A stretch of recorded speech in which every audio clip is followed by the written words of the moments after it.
Good afternoon, and thank you for attending the fourth of 7 Tech Tool Tuesdays.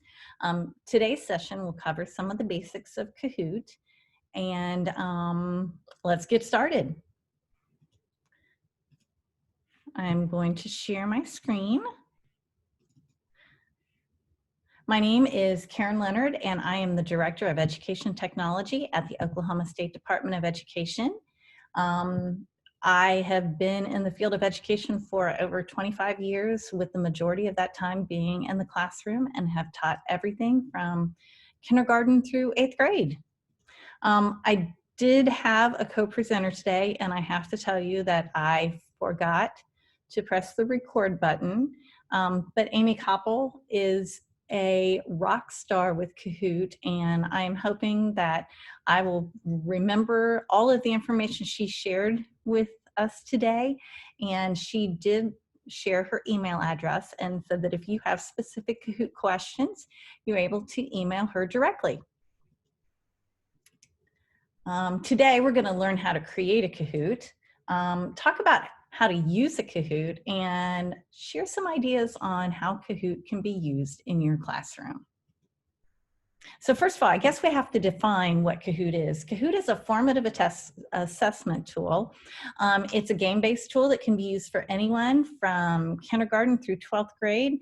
And in fact, businesses are beginning to use Kahoot as well. So that's really interesting to see a tool that has transitioned from the educational environment to the business environment.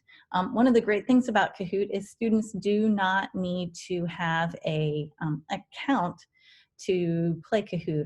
They just enter a join code shared by the teacher. Kahoot allows teachers to create multiple choice and true-false questions, and it is accessible via any web browser, via Kindle, an iPad, a computer, a Chromebook, or through the Kahoot app. So let's see a little bit more about what Kahoot can do. And as I said, it is a formative assessment tool.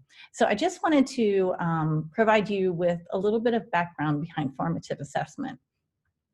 Formative assessment is an assessment or an assignment, and it's a tool teachers use to either give feedback to students and or to guide instruction. And it is not used to provide a grade to a student. It's just used to assess their level of knowledge. And why is formative assessment so important? Well, Andrew Miller wrote an article in Edutopia, and the article was called Formative Assessment is Transitional. I shared the link with you there because you may want to go back and read it. But Andrew Miller says, with formative assessment, all students increase their capacity for success. All students are getting what they need when they need it, as opposed to when teachers guess that they need it.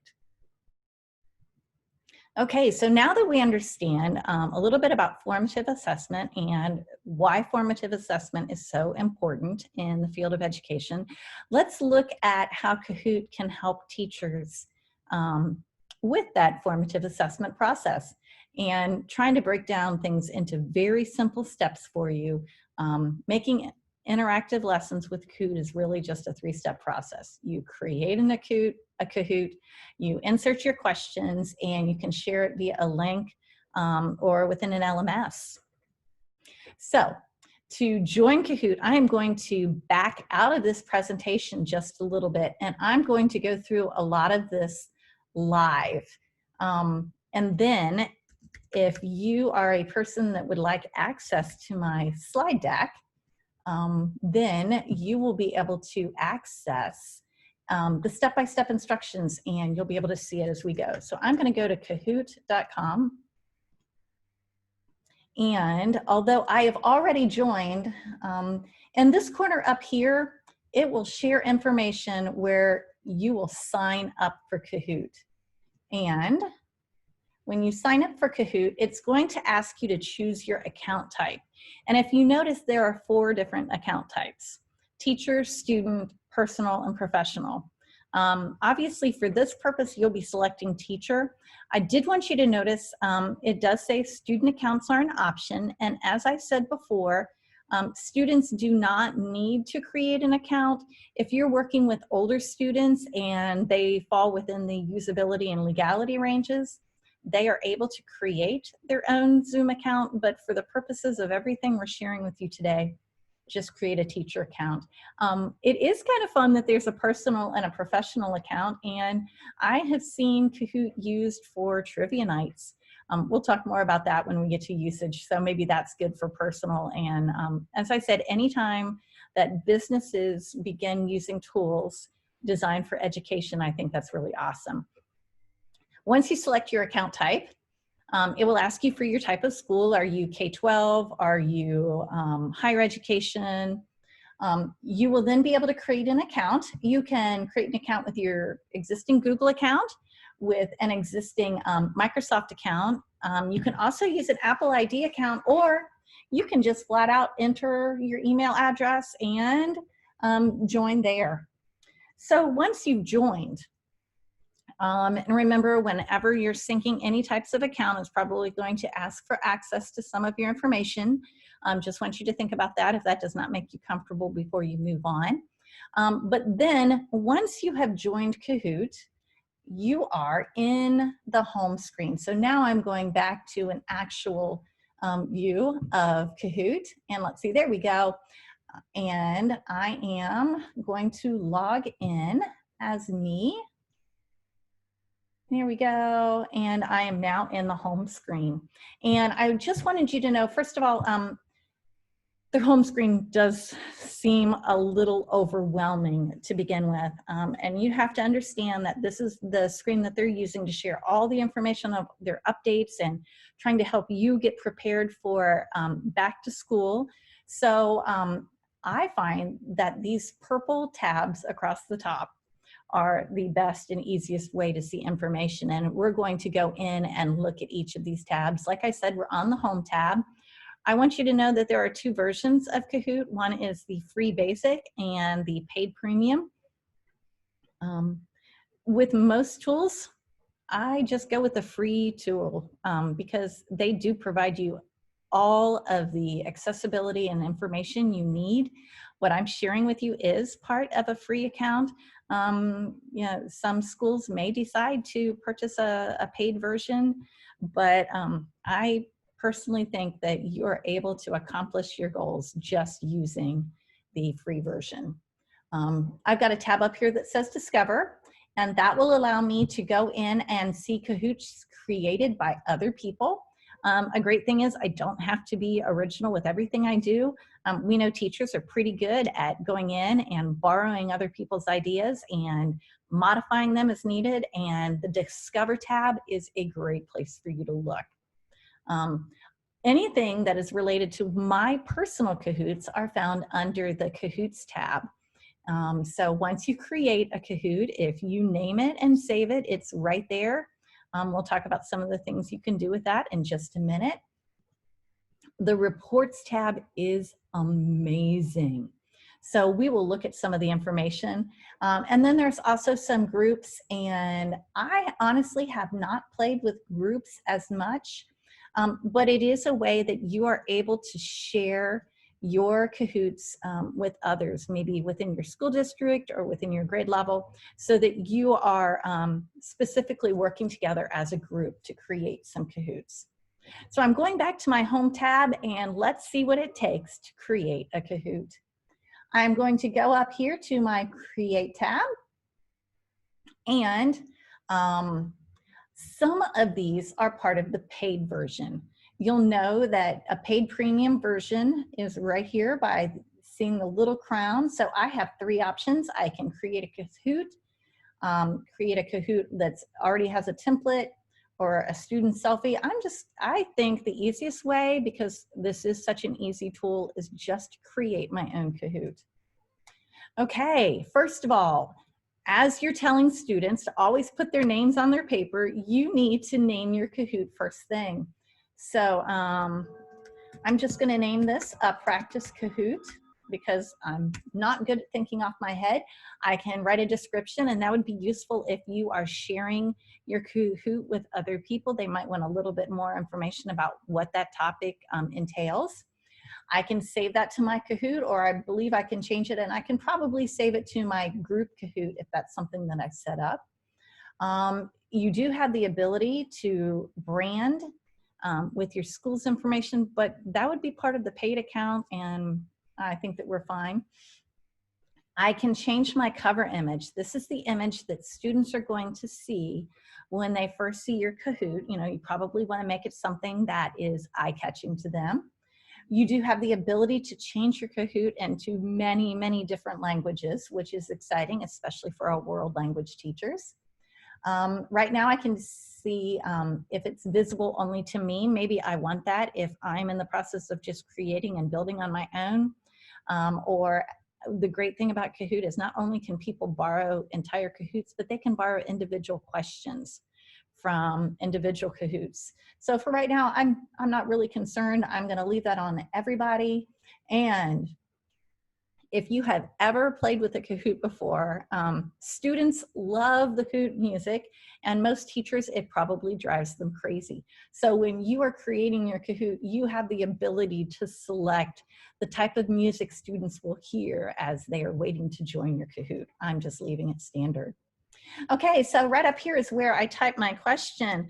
What is the capital of Oklahoma? I have the ability here to set a time limit for students to respond to that question. As you can see, it can range anywhere between 5 seconds and 240 seconds. Some of the reasons you may want a longer amount of time is if students are working through a math problem and you would want time to allow them to work through that. Or if you're working with younger students in a Kahoot and maybe you are the person that's actually reading the question and the responses to students, you may need to allow time for that. If you're working with some older students and you just want them to get a quick response to that question, you can change it. But by default, it starts at 20 seconds. You're also able to assign points to each question. By default, it starts at 1,000. You can set it at 0. Maybe if you're just doing formative assessment and you really do not want any form of competition between your students, and it can go all the way up to 2,000. Maybe you've got some special hard questions that you just want them to get extra points for. There are options where you can notice the crown there. If you are asking students to select all of the responses, you would need a premium account, although somebody in the session today said that they were able to select multiple correct answers, and let's say it doesn't matter which correct answer they pick. Students will be able to select one correct answer, but there might be 2 or 3 correct answers. I have the ability to pull in an image for that specific question from my own image library. Maybe I would be putting a picture, in this case, of a map of Oklahoma. I can upload an image. They have their image library, I'm so sorry, and I can pick pictures from here. Let's see if they've got a picture of Oklahoma, if I can spell it correctly. And as you can see, some of them are premium versions. So in that case, I would just exit out and close that up, and I would pull and upload my own image. Or maybe you want students to watch a short YouTube video and then to ask questions based upon that. You have the ability to link a YouTube video there as well. As you can see down here, questions are allowed to have up to 4 responses. I can add an image as a response if I'm working with younger students, or maybe I'm talking about biology and what specific cell is given a name. I can type in questions, let's see, or my responses: Tulsa, Lawton, Oklahoma City. If you notice, once I type a response, I now have a circle, a bouncing circle, and that's there to catch my attention because I need to select the correct answer. So I'm going to say that is the correct answer. And like I said, maybe if we're talking about what is one city that has been a capital of Oklahoma, maybe I want to put Guthrie over here as well and allow students to select one of those as the correct answer. If you look down here in the left-hand corner, I can also import a spreadsheet of questions and answers. So instead of hand typing each individual question on my own, maybe I already have questions in mind with answers, and that's just a quick import and pull it in and denote the correct answer here. Let's imagine that there's a picture there. I have the ability to preview my question. So this is a countdown for students. Remember, it was set at default of 20 seconds. And I can see as the number of answers actually roll in. And if I want to, as a student, I could kind of see and make sure, is everything spelled correctly? Does it look right? Because we know that anytime there's a difference between a student view and a teacher view, it's always good to make sure that you know what the student view looks like. So I'm exiting the preview. I could exit completely and come back in and continue this later on, or maybe I have added all my questions and I am done and ready to share the Kahoot. So I can test the Kahoot and play it myself if I wanted to. I could play it now with students, so this is something that I could just create on the fly and use immediately. I could share it with others, and it is integrated for sharing with, you can share through Facebook. Some of the high schools might have Facebook groups where information's shared, or if you're sharing it with an organization. I could share it out in a tweet if I wanted to. I can share it through Microsoft Teams and Google Classroom. I can share it through an email, or even share it through a remind text. So there's multiple ways that you can do that. Or I can just good old-fashioned type someone's email address in and share it directly with them, or copy the link, and then I can share it maybe within a different learning management system. I know some of you are becoming Canvas users, and I noticed that Canvas is not an option for integration at the moment. So then you would just share the link here. And I have the option to go back and edit some more, or I'm done. And when I finish that, now you notice it is under the My Kahoots tab. Everything that I've created is right there. I can see that all of these are visible to everyone, and I'm going to open up one that I've done before.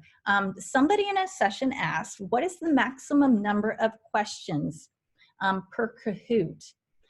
We do know that the maximum number of users per a Kahoot is 100. So if you have multiple classes and you have more than 100 students, I would recommend you making one Kahoot, duplicating it, and sharing the first Kahoot with half of your students and the second Kahoot with the other half, and I'll show you how to do that. I have seen Kahoots that have had over 300 questions, and that was for a Google certified trainer session. And it was very daunting to me to see that number of questions. So I would recommend that when you're creating a Kahoot to share with students, you have a doable number of questions, probably not more than 15 or 20. This is like either a review or formative assessment, and I have seen some schools use this as an exit ticket with maybe only 1 or 2 questions. We know it's quick, easy, it doesn't seem overwhelming to students. I can look over here on my Kahoots, and I'm gonna look at the strong passwords Kahoot for digital citizenship. And I can say that this was a favorite Kahoot of mine, because imagine if you've got 15 or 20 or more Kahoots, maybe I just wanna be able to see my favorites, the ones that are pertinent right now. I also have my 3 dots, and we know that with most technology tools, whenever you see 3 dots, that means there's extra settings and options, and I can open and edit. I can duplicate it. So like I said, if I've got 200 students, I make this once, duplicate it, send the first Kahoot to the first half of the class, second Kahoot to the other half of the class. I can rename it. Maybe I misspelled it, or I think that there's a better title. I can share this with others. Again, it gives me the same sharing options. And if you notice, wow, they spelled group wrong. I always love it when I can find little grammar errors, but I could share it within my group if I wanted to as well. I have the ability to open it or play. So let's say I am going to play this Kahoot right now. There are 2 different ways that we can share this. We can do it for a virtual classroom. It can be a live game. Students could play it synchronously, either within your classroom or remotely through distance learning, all at the same time. Or I can provide the opportunity for them to do this as self-paced. Maybe I would like them to review for a test, and I'm creating a Kahoot, and I want them to do that as homework.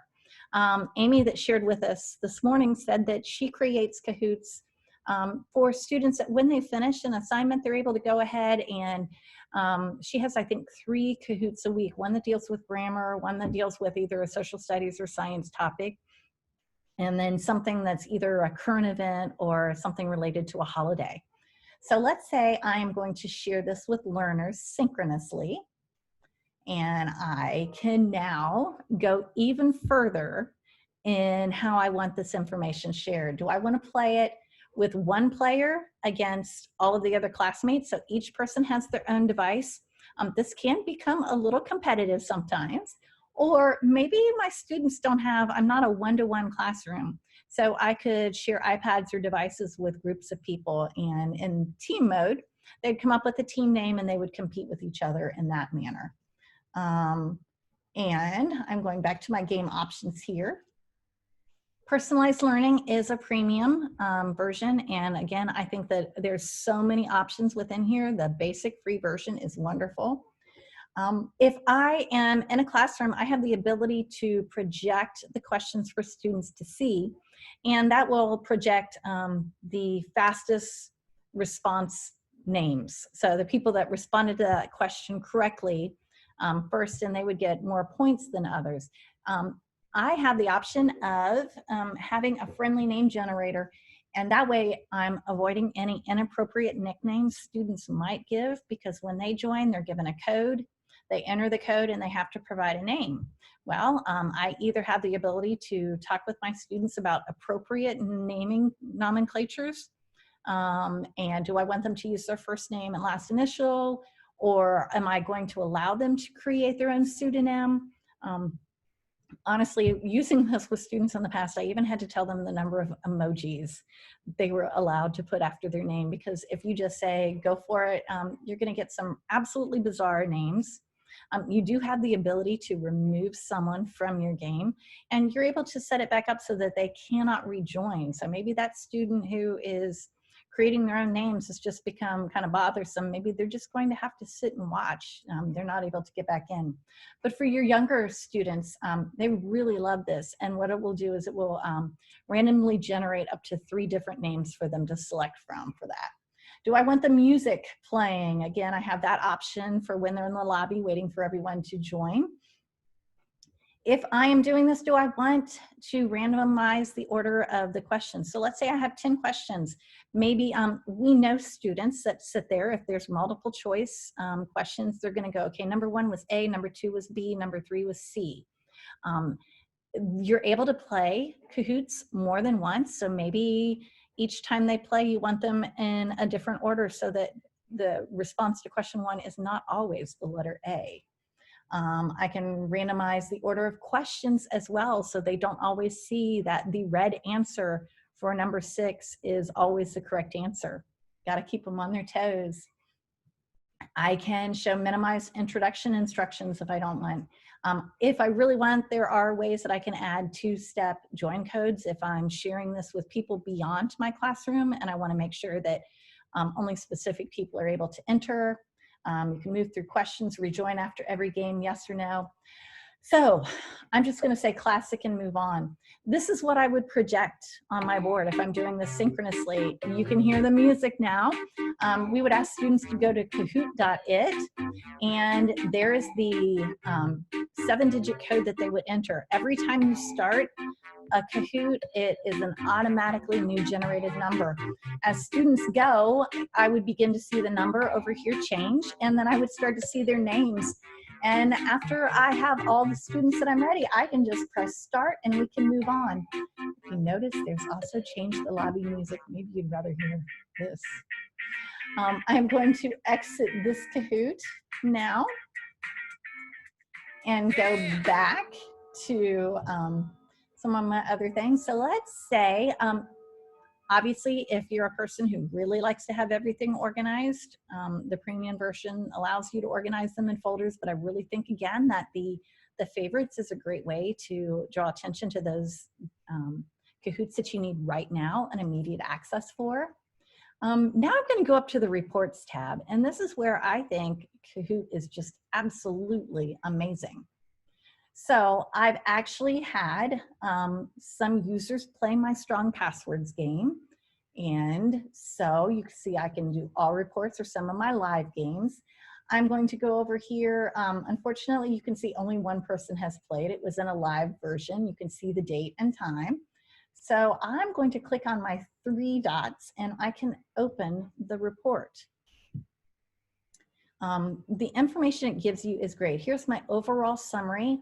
I can break it down and look at each individual player. Now, if you've got the random name generator, you're not going to know specifically which students may need extra assistance. So this one, I just put KL for Karen. You can see that 100% of the questions were answered correctly. None of them were left unanswered. I can look by individual question and it will tell me the responses. So I can see if I need to reteach information based upon a specific question. This provides me with that information. I can also, there is a way, and I have not set it up, that you're able to provide, students are able to provide their feedback based upon use. Maybe they really liked it. Maybe it helped them learn. Maybe this was not one of their favorite Kahoots. Like I said, this is not a feature I've played with yet, but it is part of the free and basic Kahoots. So maybe they're able to help you guide, help guide you as you create more Kahoots to kind of see what information they like.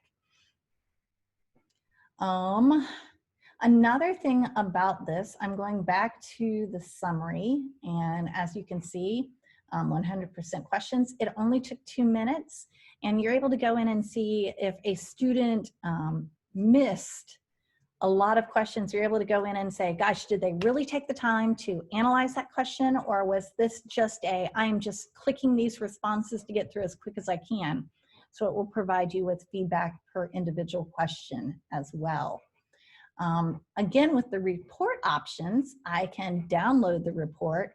I'm able to save it as a PDF because maybe I need to go back and see how a student has progressed over time. I'm able to print it. It does offer the option to go and look at multiple reports or open multiple reports at one time. And let me see if I can get back to that one more time. I'm also able to view the Kahoot or delete the report. Maybe I don't want to see it. Maybe it just really stunk and I just want students to start over fresh. And many times that can be used a creator error issue. I'm trying to think. Also, students, you do have the ability to determine if you want students to be able to complete the Kahoot one-time access only, or if you would like them to be able to do the Kahoot multiple times to improve their score. And I believe that you're able to go in and set it like, I want them to be able to do it 3 times and that's it, or they have unlimited times to using that specific Kahoot. I'm going back under the Discover tab up at the top because now we're going to talk about some of the uses and ways that you can integrate Kahoot with your instruction. So like I said, this Discover tab has a ton of different pre-created Kahoots where you're able to go through and say, oh, math, pre-algebra refresher. I'm going to open this up and I can share this Kahoot to my own email address so I can look at it later. I could share it with another teacher and say, hey, I found something I think that you really might like. I can edit this so it doesn't edit the individual one. I can take something that somebody else has created and duplicate it into my own Kahoots. And then I'm able to go and say, I like these 5 questions, but I'm going to add 3 more of my own. So you're able to modify. And again, like I said, as teachers, we know that it's very easy for us. There's so many wonderful ideas out there to be able to take something created by somebody else and modify it so it fits our purposes. And I think that that is absolutely amazing. Some of the other options, like I said, I can preview it and look at it if I want to see. I know that it says duplicate is a version like that, but if I click edit, you know, there's always workarounds. Then I can duplicate it into my own library. So now I'm going to say exit and done. I should have 3 Kahoots in my library now. There we go, duplicate, and it's visible only to me right now. I would need to make sure that I change that setting before sharing it with students. And I also have my drafts. So now I'm going back to my presentation, and like I said in past versions, I want to be able to make these usable for you through different modalities. Some of you like to sit down and watch a video or experience it in person and just follow through, and you've got those steps and you can do it on your own. And some of you like to be able to have guides to go back and view. So even though I showed you all of these in live time, I went back in and I'm showing you circling and making sure that you're able to see where to click as you move forward and create your own Kahoots. Kahoot title, there are some of the options you have. Some of the things to remember when you are creating your Kahoot. And I've been having some issues with some of these slides. When you open the slide deck up on your own, you will not have any problem with this, but let's talk about using Kahoot. So we've already talked about that. You've got the setting options, the classic versus the team mode. We've already talked about turning the music off and on and a nickname generator. We've talked about the report. So now you're using this with your students. How should I or can I use Kahoot? Well, remember I said that you can use it either synchronously or asynchronously. In the news this morning, I was reading that schools in San Diego and Los Angeles have decided they are not returning to the classroom at the start of the school year. Their first 9 weeks at least will be virtual. And I cannot imagine how difficult that will be for some of those teachers to build community within their classroom. We know that those first few days are just spent talking about who we are and setting expectations for the full year. So maybe some of these teachers might decide to use some icebreakers. Maybe the teacher could introduce themselves and then have students take a Kahoot to see how much they remembered from that introduction. Or, you know, just some other silly games that will allow them to build community. Nothing academic, just kind of fun. Again, so community building. If you're starting a new unit, maybe you want to pre-assess your students' knowledge and give them a Kahoot. It always helps us know how much information they have, so maybe you can skip ahead.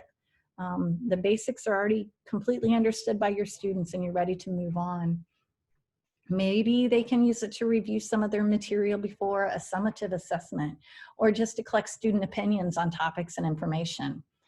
At the start of the year, you might develop your classroom rules with your students and then have a Kahoot that they can go back and test their understanding of the rules. And if you create that, maybe you have some classroom issues later on and you need to revisit those classroom rules. You have that previously created Kahoot in your My Kahoot tab, and you can just share that with students again. Great classroom warm-up activity, and it's also great to use as an exit ticket. 1 or 2 questions, and bam, they can move on. Amy, who shared this morning, said that she does this for her early finishers. Like I said, she has 3 Kahoots a week that she shares with her students, and whenever they finish their work early, they're able to go over, take an iPad, sit in a corner and work their way through one of those Kahoots.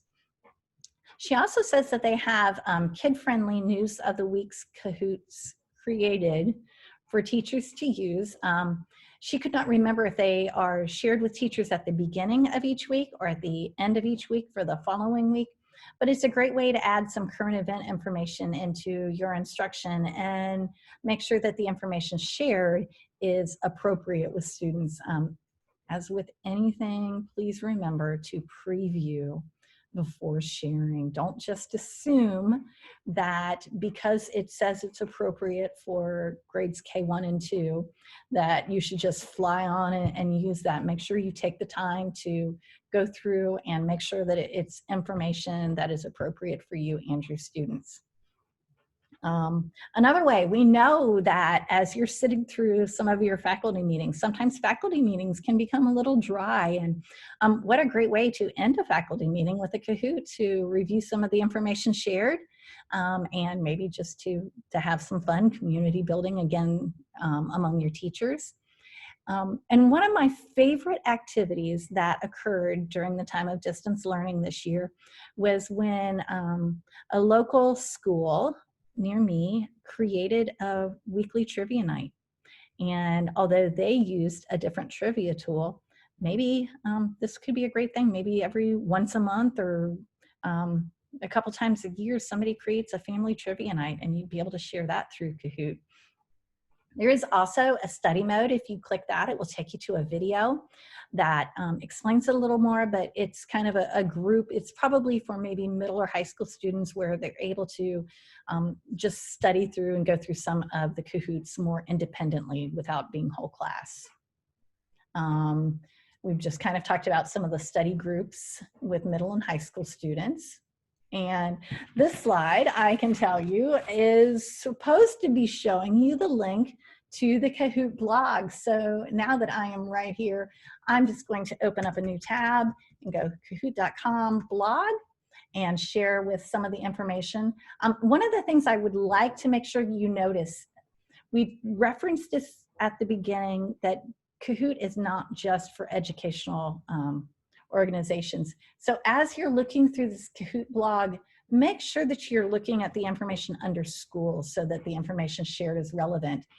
They frequently update this, maybe 4 or 5 times a month, and this is where they're going to share a lot of the advanced information or the coming soon features.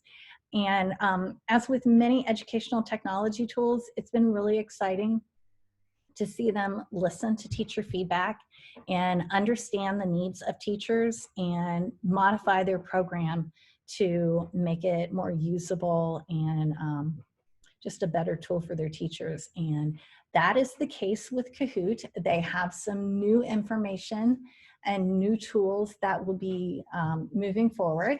And I'm going to share just a little bit about that. One of the new pieces of information is called the Kahoot Academy. Amy was able to share that. She is actually a Kahoot ambassador. And if you become a Kahoot ambassador, there is she said there are a couple courses you take, and then you can apply to become a Kahoot ambassador. It is all free. They provide access to the premium account for free to Kahoot ambassadors, and also ask those teachers sometimes to go to present at conferences for Kahoot. So if that's something, if you're like, I really love this tool and I would like to share more about this tool with other teachers, you might want to investigate that further. And the Kahoot Academy will have some premium content in any language from educators and other premium partners. So that will be coming out soon. They will also be offering study leagues that will be more of a fun social take on virtual study groups for some of your older students, and allows them to become even more competitive in their study environment. Boy, I know that that was a lot of information shared, and I'm trying to think of some of the other questions. Again, I referenced the fact that there currently is not integration between Kahoot and Canvas, but that does not mean you cannot work with those two tools together. It's really easy.